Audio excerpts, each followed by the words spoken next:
Olá, tudo bem? Eu espero que esteja tudo bem com vocês. Primeiramente, o meu muito obrigada por terem me convidado para falar sobre a fitoterapia, para responder essas perguntas. Para mim é um prazer muito grande, eu amo fitoterapia.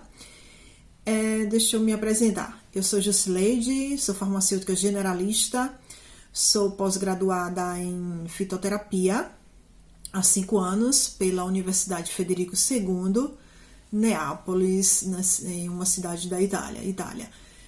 Bem, a fitoterapia é uma área da farmacologia que estuda as doenças através de ativos vegetais, através de plantas, né? E o medicamento fitoterápico é um medicamento que tem como princípio ativo os vegetais. Então, é utilizado para prevenção e cura de doenças, né? Exemplos são os pós, os chás, extratos glicólicos, são esses tipos de apresentações. Bom, vamos iniciar as perguntas. A primeira pergunta, de vez em quando eu vou olhar um pouco para baixo, porque vou ler a pergunta. A primeira pergunta é: quanto tempo durou a pós-graduação em fitoterapia? Bem, a minha pós-graduação em fitoterapia durou 1 ano, uma carga horária de 1.500 horas, foi feita em finais de semanas alternados, né? Era sábado das 9 às 18, no domingo das 9 às 14 horas. O curso foi dividido em teórico e prático, que era a fitoterapia clínica, para aplicar na farmácia clínica, e a parte de preparação magistral, as preparações fitoterápicas, né, para utilizar na área magistral. Meu curso foi feito, como eu disse anteriormente, na Universidade Federico II, Neápolis, Itália. E a segunda pergunta, né, os maiores desafios na área da fitoterapia. Bem, hoje os maiores desafios é a falta de estudos científicos satisfatórios. Eu diria especificamente os estudos clínicos, os ensaios clínicos, né? Os estudos em humanos é uma coisa que limita muito a fitoterapia ainda hoje.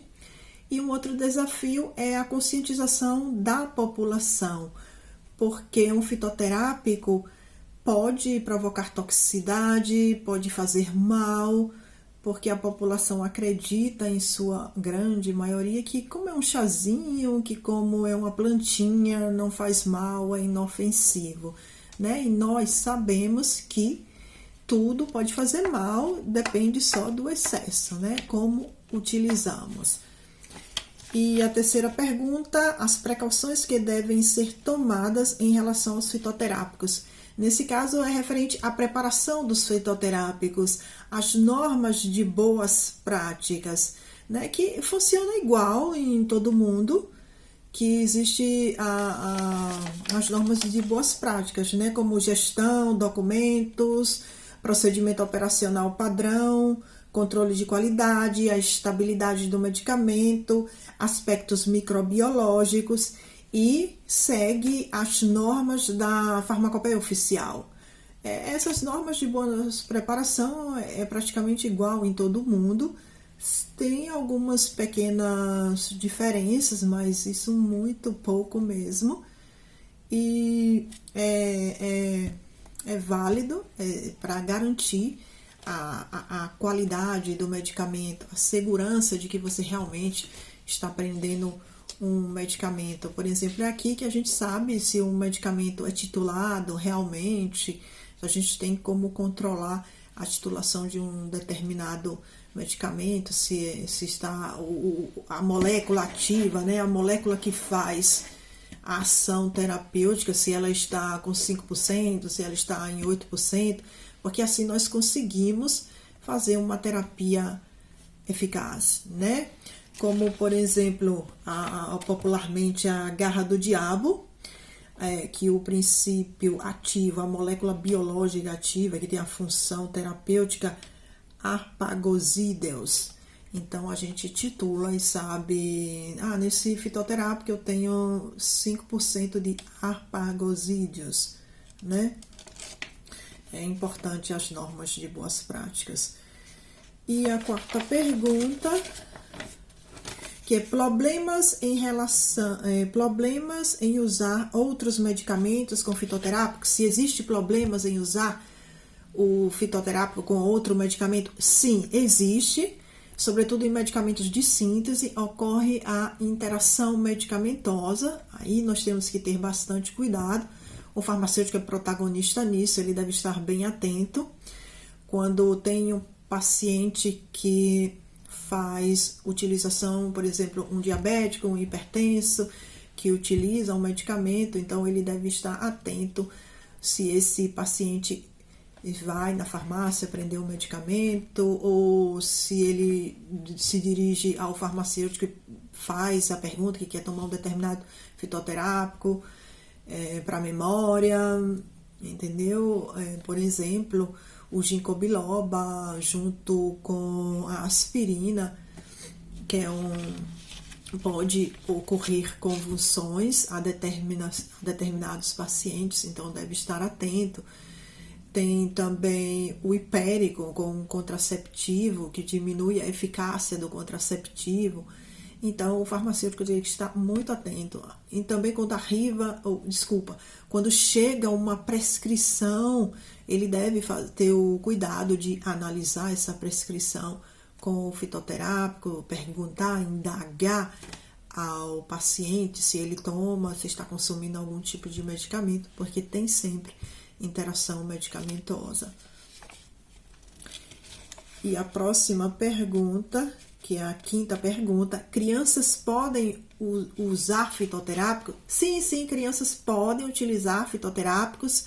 É muito bem-vindo para as crianças o fitoterápico. Agora tem que ter um controle, né? Um uso controlado, um uso seguido por um profissional capacitado, né? Por exemplo, chás é uma boa alternativa.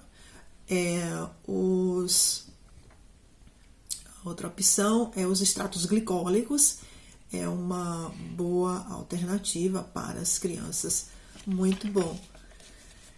E a sexta pergunta,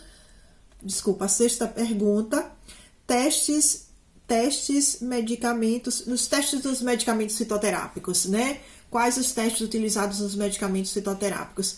Neste caso é igual. A Anvisa exige a mesma coisa que exige a AIFA, a Agência Italiana do Fármaco, que é o órgão regulador daqui da Itália, e a Europa, do mesmo jeito, exige só os testes pré-clínicos, que são para testar a eficácia e a segurança do medicamento. Já os testes clínicos, que são testados em humanos, não são exigidos. Por exemplo, o uso tradicional assegura essa segurança.